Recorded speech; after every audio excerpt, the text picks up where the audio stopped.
The very first moment I laid eyes on my new house, I knew it was going to be a dream come true. A fresh start in a quiet neighborhood where I could finally enjoy the life I had been working so hard for. But I had no idea that the dream would soon twist into a nightmare, and the villain of that nightmare would be none other than Karen, the infamous HOA busybody who took it upon herself to monitor every inch of the neighborhood like she was the sheriff of some self-appointed town. And what made things worse was that she wasn't just nosy. She was controlling, manipulative, and always one step away from dialing 911 over the smallest inconvenience. So when I moved in earlier than planned, I thought it was no big deal because the contract and my ownership were already official. But apparently, Karen thought otherwise. And she proved it the very day I pulled up with my moving truck, because within minutes of unloading the first box, her shrill voice cut through the air, demanding to know why I was there before the approved move-in date, and I tried to explain politely, even offering a smile, but her face twisted with that signature Karen scowl, phone already in hand. As she threatened to call the cops if I didn't stop, which left me stunned but also strangely amused because it was my property, my driveway, my right. And yet here she was acting like she owned everything, and that's when it clicked in. My mind that if this woman wanted a war, then a war was exactly what she was going to get. But little did she know, I wasn't the type to back down easily. And I had a plan that would not only put her in her place, but also leave her regretting the day she decided to mess with me. So if you want to see just how far Karen was willing to go to control her neighbors, and how far I went to stop her, then make sure you stay until the end of this story. Don't forget to subscribe to Sham Stories because you won't want to miss the kind of justice that's about to unfold. I remember it vividly. The sun was setting that day as I parked the moving truck right in front of my new driveway. The air was crisp, and there was that feeling of excitement that only comes with stepping into a new chapter of life, and I had already cleared everything with the realtor and even had my documents signed earlier. So the house was mine fair and square, which meant technically I could move in whenever I wanted. But Karen didn't see it that way.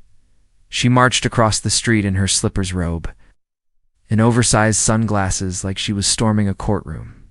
Her little yappy dog trailing behind her, barking furiously as if it too had been deputized by the HOA. And she wasted no time yelling that the HOA had not approved this early move-in, claiming it violated neighborhood harmony. And honestly, at first I thought she was joking. But her hand gripping the phone tightly and her eyes darting around as if waiting for backup made me realize she was dead serious. And sure enough, within 5 minutes, 2 police cars pulled up, their flashing lights painting my boxers in shades of red and blue as neighbors peeked out from behind curtains to witness the unfolding drama. The officers approached me first, asking if I lived there, and I calmly explained that I had the signed documents, proof of ownership, and full right to be there, which I even showed them, and after glancing at the paperwork, one of the officers nodded, clearly satisfied, but Karen wasn't done. Oh no.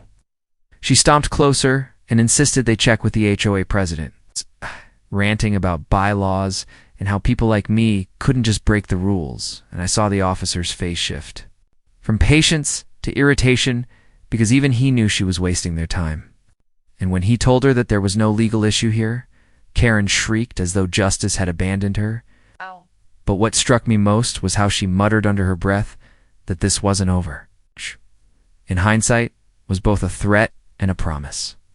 Because from that day forward, she seemed to dedicate every waking moment to making my life as miserable as possible. After the cops left, I resumed unloading my belongings. But Karen didn't go inside. She lingered, pacing at the edge of her driveway, glaring at every single item I carried inside, and then she whipped out her phone and began snapping pictures of me, my boxers, even the license plate of my moving truck, all while muttering something about evidence. And I couldn't help but laugh because it was both ridiculous and creepy. Though I knew this was only the beginning, because if she was this obsessed on day one, then I could only imagine the chaos that would follow once I actually started living there. And sure enough, the next morning, I found a bright yellow HOA violation notice taped to my door, claiming I had obstructed the neighborhood aesthetic by leaving the moving truck parked overnight in my own driveway. And I had to shake my head because it wasn't even an HOA rule, just another one of Karen's inventions. But it fueled an idea in my head, one that would later turn into the perfect revenge. See, Karen had this massive obsession with her driveway. She wanted it clear at all times because she loved showing off her brand new luxury SUV, parking it at just the right angle so every passerby could see it gleaming in the sun. And rumor had it that she once reported another neighbor just for having their guests parked too close to her curb, which gave me the inspiration I needed, because if she thought she could weaponize the HOA to control me, then I would find a way to turn her own obsessions against her, legally and permanently. And when I say permanently, I mean it in a way that left her fuming every single day she looked out her window. But before I could get there, the harassment escalated, with Karen calling me out for incorrectly colored curtains that were visible from the street, not trimming a bush that she claimed was invading community space, and even accusing me of lowering property values just by moving in, which was absurd because I had renovated the house beautifully. But Karen didn't care. She wanted control.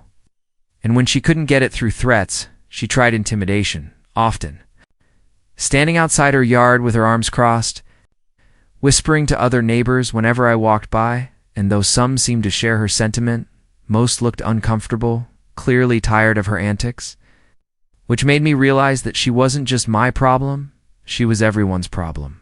And if I played my cards right, I could not only defend myself, but also rally the neighborhood against her. The turning point came when she left yet another violation notice, this one claiming that my car was unauthorized to park in my own driveway. And that's when I finally sat down with all the paperwork, the HOA rules, and my property documents, poring over every word until I found exactly what I needed. And sure enough, there it was. A clause so overlooked that even Karen hadn't seemed to notice it, and with it, I realized I had the perfect weapon to strike back. Something that would hit her right where it hurt most.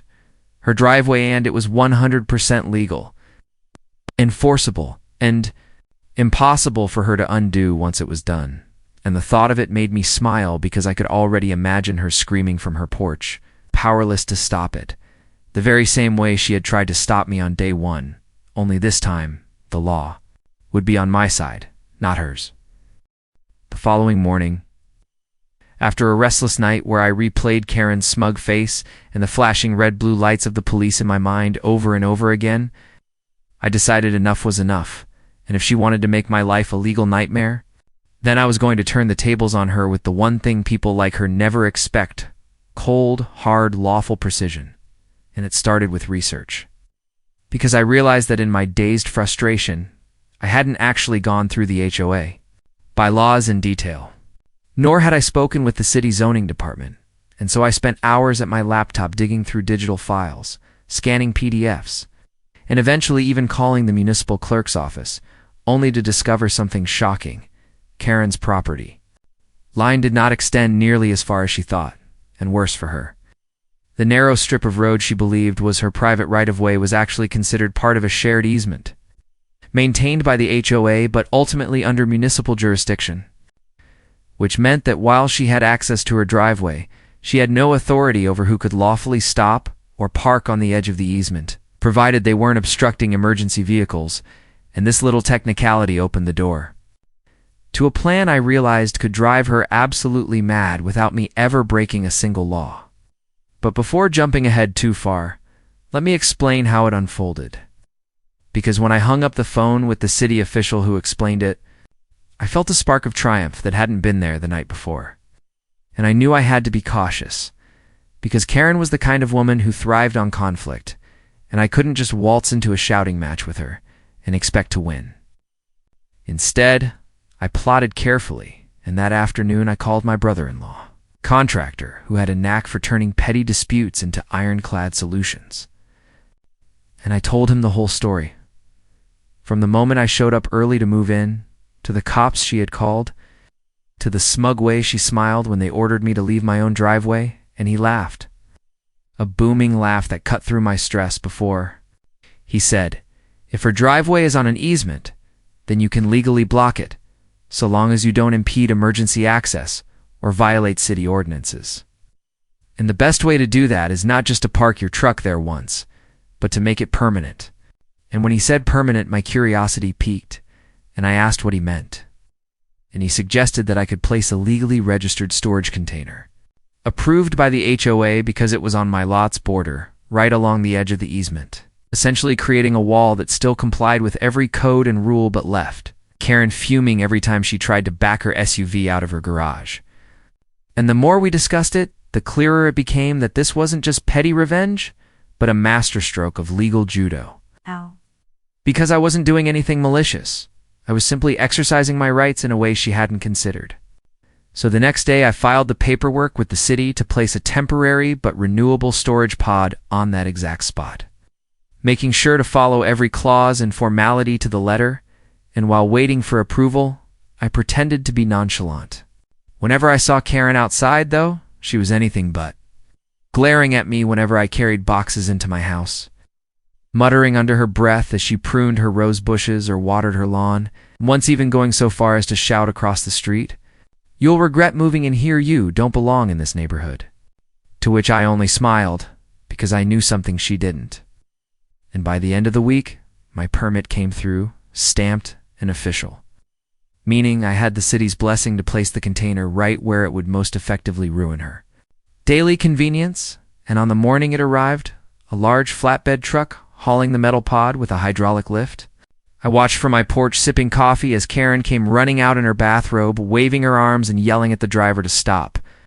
But of course he only looked to me for instruction, and when I pointed to the approved spot, he nodded and began, lowering the container with a loud metallic clang, the sound echoing like victory bells in my ears.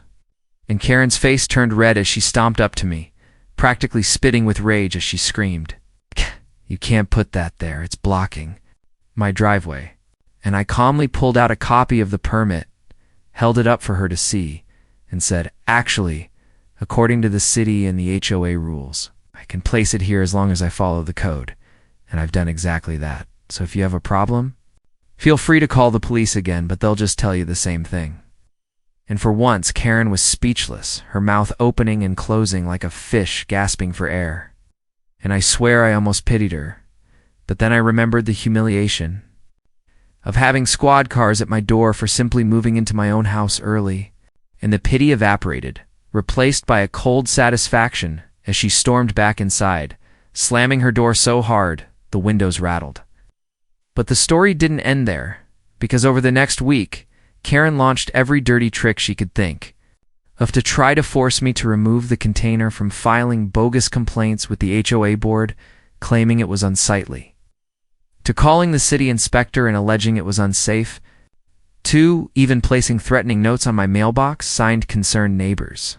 Well, the handwriting was unmistakably hers, and each time I responded with polite emails, documented photos, and references to the permit, slowly building a paper trail that proved not only my compliance, but her harassment. And the more she realized she was losing, the more unhinged she became.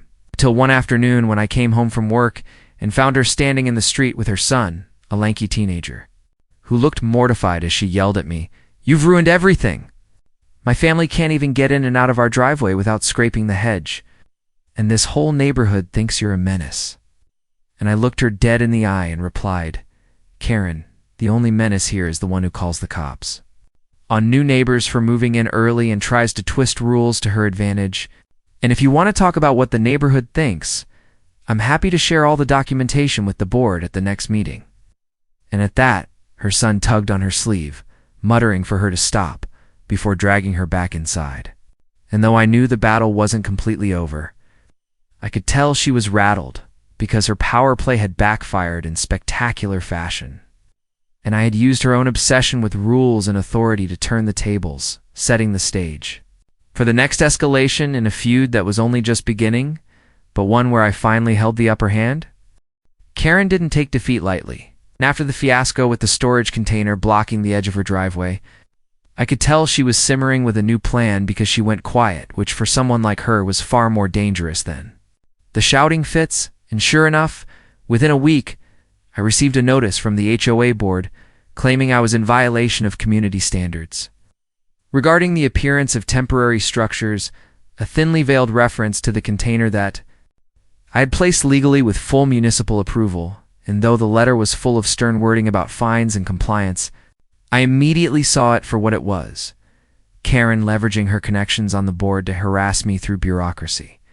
And while most people might have panicked at the thought of a fine, I felt oddly calm because I had anticipated this very move and prepared my defenses.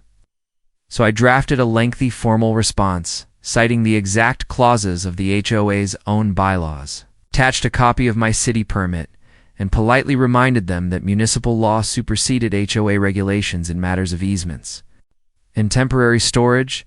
Then I sent copies not only to the board but also to the city zoning department and kept a notarized record of the entire exchange, effectively building a shield around myself that Karen would have a hard time piercing. But I didn't stop there, because I knew Karen's weakness wasn't just her reliance on rules, but her reputation in the neighborhood.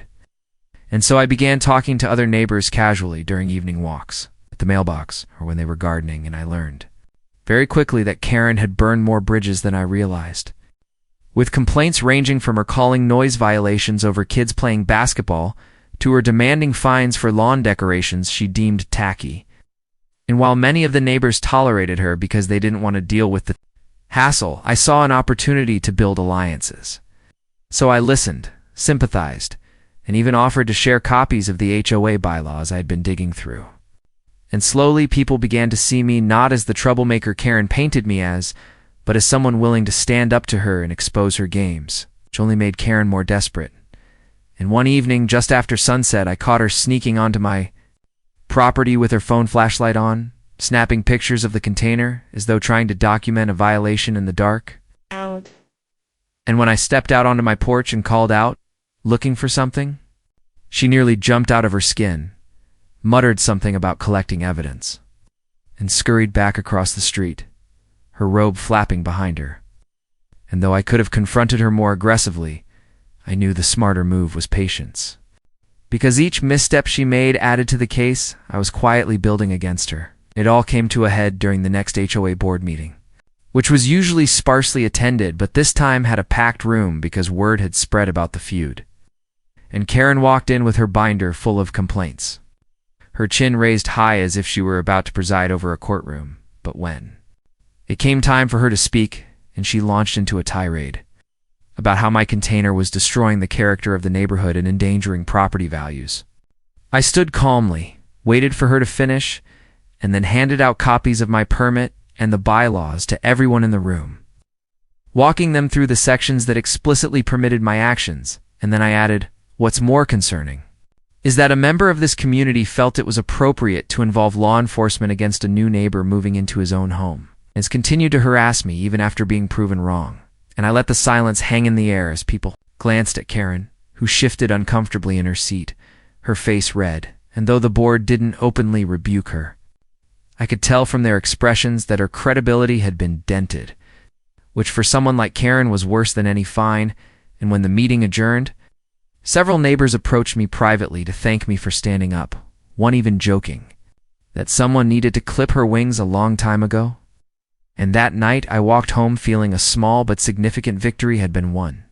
Though I knew Karen wasn't finished, because as long as her pride was on the line, she would keep coming. And sure enough, 2 days later I woke up to find a bright orange citation taped to my door, claiming I was in violation of a noise ordinance. At 3 a.m., which was laughable since I had been asleep the entire night. And it didn't take a detective to realize Karen had filed the complaint. But instead of getting angry, I documented everything again, checking my security cameras and printing stills that showed my house dark and quiet at the exact time listed. Then I filed a counter-complaint with the city accusing Karen of harassment through false reports. And while the city clerk didn't say much, I caught the faintest hint of exasperation in his voice, as if this wasn't the first time he had dealt with Karen's antics, which gave me even more resolve to push forward, and I began thinking bigger, realizing that this wasn't just about me anymore, but about everyone she had bullied over the years. That if I kept stacking evidence, eventually Karen's entire facade of authority would crumble, leaving her exposed not just to ridicule, but to real consequences. and that thought gave me the determination to press on, even when she escalated further. Because the very next week, I returned home from work to find someone had spray-painted a crude message on the side of the storage container.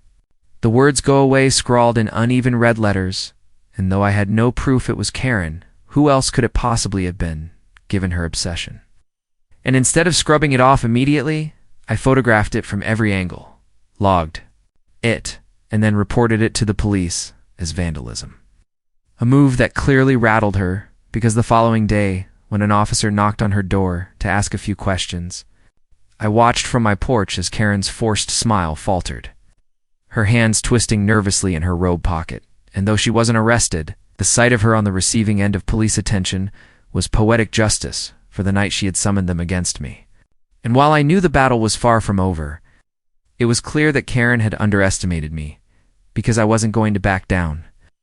I wasn't going to be another one of her victims, and the war she had started was only fueling me to dig deeper, prepare better, and make sure that the next time she struck, I would be ready to turn her own weapons against her in ways she'd never imagined. Karen's composure had been cracked by the visit from the officer, but true to her nature, she doubled down instead of retreating. And within days, the next chapter of her campaign began in a way that revealed both her cunning and her desperation, because I started noticing little things happening around my property that at first seemed coincidental, but soon formed a pattern too deliberate to ignore. Trash cans tipped over in the night, spilling garbage across my driveway. My mailbox mysteriously left open with junk mail scattered like confetti on the lawn, and even the sprinklers set off in the common area directly across from my home malfunctioning so that water sprayed constantly toward my front steps, soaking the walkway each morning before work. And while these things on their own were annoyances, together they painted a picture of petty harassment designed to wear me down slowly. But instead of being broken by it, I grew more determined, because the truth was, every small act only strengthened my resolve and gave me another piece of evidence in the puzzle I was quietly building, and it became almost a game for me each night.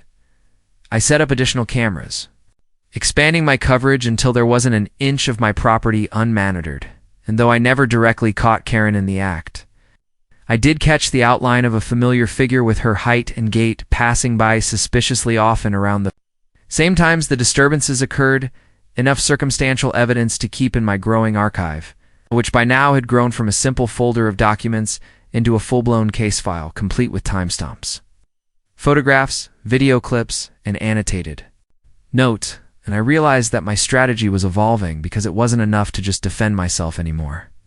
If I wanted real peace in this neighborhood, I needed to take Karen down in a way that made it impossible for her to recover. But timing was everything, so I bided my time and let her dig herself deeper. And she did, because the next big move she made was so bold it shocked even me. She called for an emergency HOA board session to vote on whether my ongoing violations warranted formal fines. And when I arrived that evening, the room was tense. Karen seated at the head of the table as though she were judge and jury. With a few allies she had managed to strong-arm into attending, and she launched into a rehearsed speech, complete with blown-up photographs she had clearly taken of my container, my driveway, and even my backyard, most of which were taken at odd angles or in poor lighting that made everything look worse than it was. She wrapped her case in exaggerated language about community integrity and the dangers of unchecked non-compliance, painting me as some kind of anarchist tearing down the neighborhood one container at a time. But when she finally finished and smugly folded her hands, as though expecting the board to immediately side with her, I stood and calmly passed out. Fresh packets of evidence. I had prepared photos of the permit, letters from the zoning department affirming my compliance, and most damning of all, screenshots from my security cameras showing her wandering suspiciously near my property late at night, paired with timestamps that coincided perfectly with the incidents she had reported. And as I laid out the evidence piece by piece, I watched the expressions in the room shift. The board members' initial wariness turning into concern and then disbelief, until one of them finally asked Karen point-blank why she had been skulking around my property after dark. And though she stammered excuses about documenting evidence, the damage was done, because in that moment, the board wasn't seeing a concerned neighbor. They were seeing a woman obsessed to the point of invading someone else's privacy. And while they didn't outright censure her that night, they voted unanimously against her motion to fine me, effectively siding with me for the first time, which was a massive blow to Karen's authority. And as the meeting adjourned, she stormed out in a fury, her heels clicking like gunshots across the tile floor, muttering under her breath about ungrateful idiots and not finished yet. But to me, her loss in that room marked a turning point, because the facade of her control was beginning to crack publicly, not just privately, and I could sense the neighborhood starting to shift, people emboldened by seeing someone stand up to her and win. But of course Karen wasn't about to let it go, and within days, she escalated again, this time with a stunt so outrageous it crossed into dangerous territory. I returned home one afternoon to find 2 police cars parked outside my house, lights flashing, officers milling about as though responding to a serious emergency. And when I rushed up to ask what was going on, they told me they had received a 911 call reporting a possible domestic disturbance at my address, claims of shouting, and even a physical altercation inside. My jaw nearly dropped, because I lived alone and had been at work all day. And the realization hit me instantly. It was Karen, who had stooped to making false emergency calls now, endangering not only my safety, but also wasting valuable law enforcement resources. And though the officers quickly realized the report was baseless after inspecting the quiet house, the seriousness of her actions hit me hard, because this wasn't petty harassment anymore. It was criminal, and I knew I needed to act decisively. So I provided the officers with copies of my growing case file, walking them through the incidents in meticulous order, and while they couldn't arrest her immediately without direct proof, she was the caller. They assured me they were opening a harassment and false reporting investigation, which was exactly the wedge I needed, because once law enforcement was formally involved, Karen's shield of HOA authority no longer protected her, though she tried to bluff and strut around as if nothing had changed.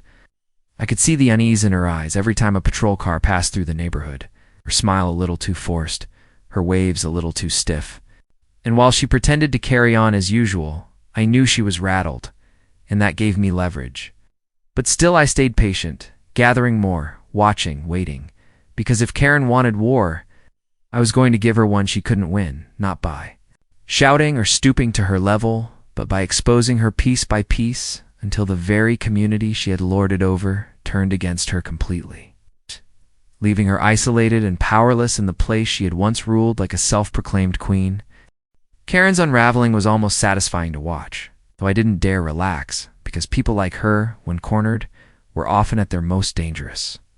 And true to form, she lashed out in every way she could think of, firing off passive-aggressive emails to the neighborhood listserv about declining standards, slipping anonymous notes into mailboxes warning of neighbors who don't care about safety, and even trying to rally support from her few remaining allies by spinning a narrative that I was harassing her. But the more she tried to twist reality, the more it slipped through her fingers.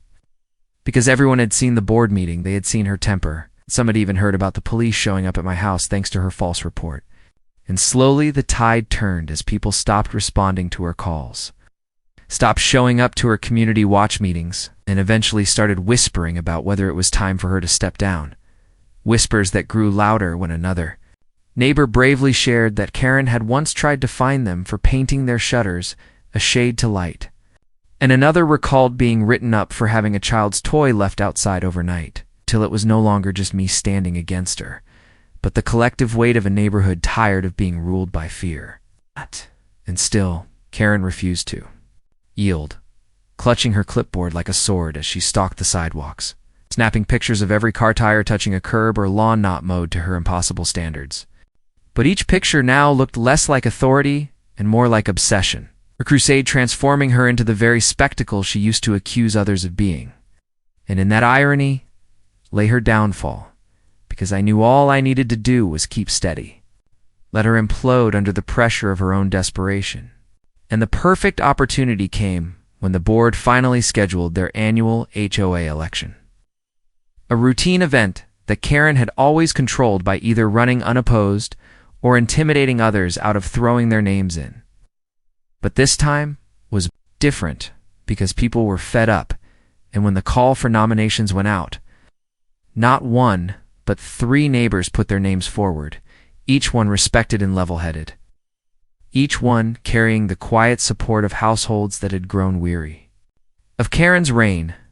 And though she announced her candidacy again with her usual pomp, sending out glossy flyers about her commitment to excellence, the writing was on the wall, and she must have sensed it too, because her speeches grew more shrill, her tone more panicked, as if sheer volume could compensate for the dwindling trust in her voice.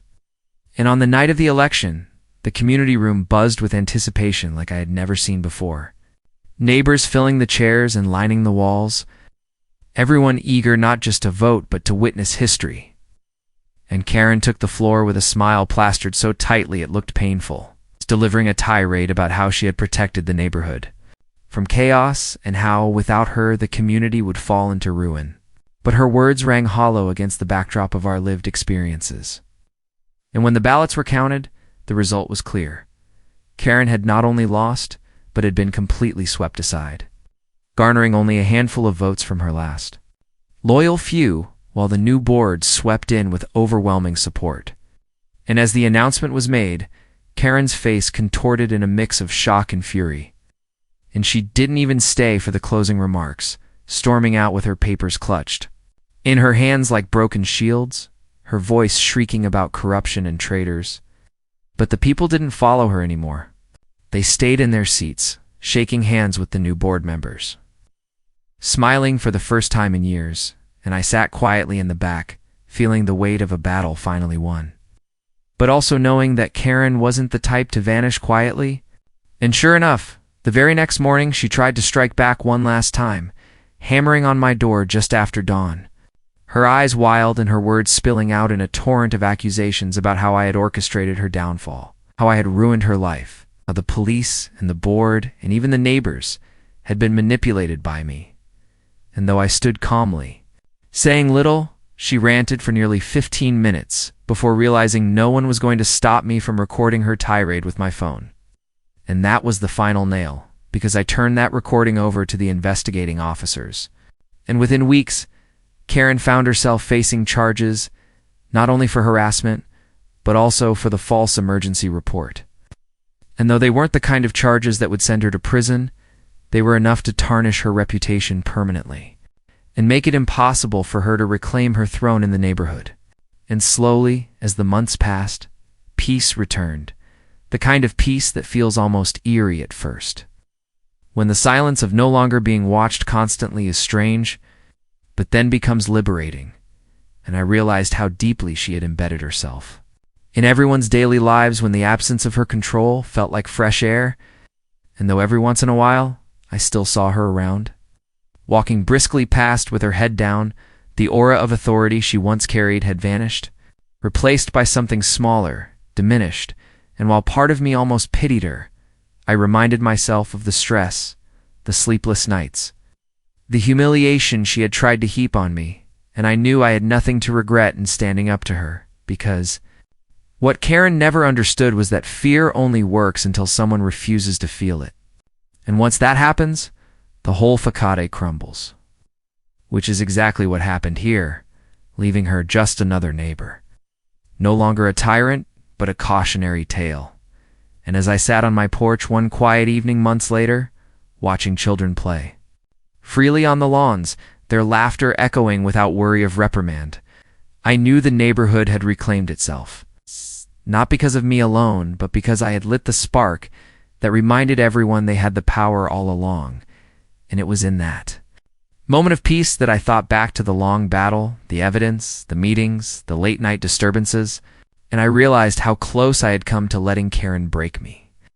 But instead she had only sharpened me, made me stronger. And as the sun set over the quiet street, I felt a sense of closure, not just for myself, but for every neighbor who had endured her tyranny, because Karen had finally been exposed, defeated, and left powerless in the very place she once ruled. While her shadow might linger faintly in memory, her reign was over, and the community had finally, undeniably, won. Even though Karen had been stripped of her power and publicly humiliated, her presence in the neighborhood still lingered like a ghost. And I quickly learned that people like her rarely surrender completely, because even without the HOA to prop her up, she found new ways to meddle, skulking around corners with her phone camera still at the ready, scribbling in that ever-present notebook she carried, whispering to the few neighbors who hadn't completely cut her off, and spinning stories about how she was the victim of a coordinated smear campaign. Yet what she didn't seem to realize was that her credibility had evaporated, and the more she tried to stir the pot, the more obvious it became that she was clinging to relevance. Yet I couldn't entirely relax, because a person with her sense of entitlement and bitterness could still cause trouble if she decided to focus it all in my direction again. And sure enough, she started small by filing petty complaints with the city about things like my fence height or the placement of my trash bins. Complaints that inspectors came out to investigate but quickly dismissed as unfounded. And although each visit ended in my favor, the interruptions wore on me, each knock on the door reminding me that Karen was still lurking, waiting for an opportunity to strike back. And what struck me as almost comical was how predictable she had become. Because just when I thought maybe she was losing steam, she found a new angle to pursue. Like when she showed up at a town council meeting and dramatically accused the new HOA board of corruption, waving around binders full of supposed evidence that amounted to nothing more than printed out emails and photos of cars parked. Slightly off-center, her voice shrill, as she demanded they be investigated, but the council listened politely and then moved on to the next agenda item, leaving her sputtering in outrage. And I realized that she had gone from feared enforcer to neighborhood nuisance. And while part of me wanted to just let her flail and fade into irrelevance, another part couldn't shake the sense that she was building towards something bigger, something more dangerous. And my instincts were proven right one chilly morning when I left for work and found my car keyed along both sides. Deep scratches, etched with deliberate cruelty, and though I had no proof it was her, the smug glance she gave me as she walked past that afternoon said everything. When I filed a police report, the officer sighed, saying they'd had several similar complaints from other neighbors. Small acts of vandalism no one could pin directly on her, but everyone suspected the same culprit, and I knew that if I didn't stay vigilant, she'd escalate, because control was like oxygen for Karen, and she was suffocating without it, which made her unpredictable. And as the weeks rolled by, she only grew bolder, planting herself at the entrance of neighborhood gatherings like block parties, trying to insert herself into conversations only to be ignored. Her once commanding voice reduced to background noise, but then one evening, something shifted when she called 911 again, this time not on me, but on a group of kids playing basketball in a neighbor's driveway, claiming they were disturbing the peace and threatening residents.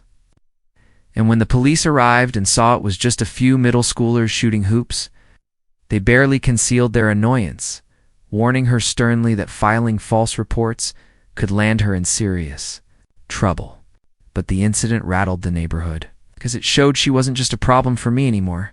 She was a loose cannon. And that realization galvanized the new HOA board into action, drafting a letter formally banning Karen from attending meetings or acting in any official capacity on behalf of the neighborhood.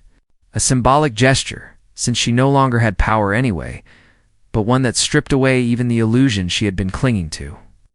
And I'll never forget the sight of her ripping the letter into shreds in front of the board president's house, screaming that none of us understood what real leadership looked like, her face red with fury, her voice cracking under the strain.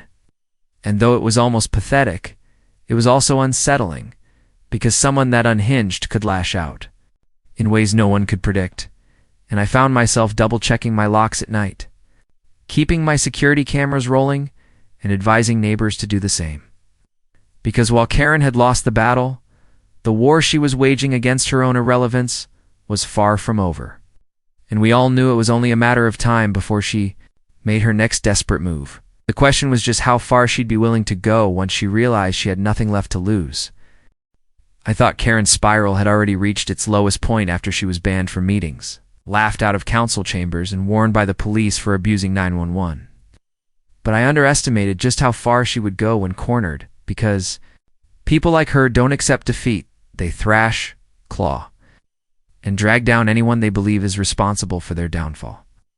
And since I had become the symbol of everything she lost, it was no surprise that I became the center of her obsession. Again, though I could never have predicted just how brazen she would be. It started one Friday evening when I came home from work to find a moving truck parked awkwardly in front of her house, and at first I thought maybe she was finally packing up to leave, but as I got closer, I realized the truck wasn't filled with her belongings, but with random furniture and boxes clearly scavenged from garage sales or the side of the road. And then it hit me. She wasn't moving. She was staging, preparing to create some elaborate scene, and sure enough, the next morning I woke to the sound of shouting, stepped outside, and saw Karen in full theatrical meltdown mode, standing in her driveway surrounded by the junk she had unloaded, screaming that I had blocked her from being able to move out, accusing me of trapping her in her home because of the permanent driveway easement I had secured, which legally gave me rights she could never challenge. And the absurdity of it all would have been almost funny if it weren't for the fact that she had once again called the cops, waving her arms wildly as the officers arrived, declaring that I was holding her hostage on her own property. And for a moment the officers just stared, clearly struggling to process the insanity of what they were hearing, then calmly heard that the easement had already been reviewed and upheld, and that no crime had been committed, but she wouldn't let it go, doubling down, tears streaking her face as she demanded they arrest me on the spot, and when they refused, she collapsed dramatically onto the pile of furniture like some tragic heroine in a bad play, moaning that her life had been ruined by an ungrateful neighbor, which drew a small crowd of onlookers, many of whom were recording the entire thing, and while some laughed, others shook their heads, because at that point, it wasn't just about me anymore. It was about how far gone Karen had become, how her desperation had consumed her. And though the police finally left after giving her one last warning about filing false reports, the damage to her already crumbling reputation was complete, because within hours, videos of her performance were circulating online, shared by amused neighbors, and eventually picked up by local social media pages, painting her as the caricature she had become, the HOA tyrant who lost everything and couldn't let go. And while the humiliation would have driven most people into hiding, Karen seemed to feed on it, convinced that all attention, even ridicule, validated her importance. But the neighborhood had moved past her, refusing to entertain her antics any longer, and it was in that silence, that wall of indifference, that her power finally died. Because without anyone to argue with, without anyone to command or threaten, she was just a lonely woman screaming into the void.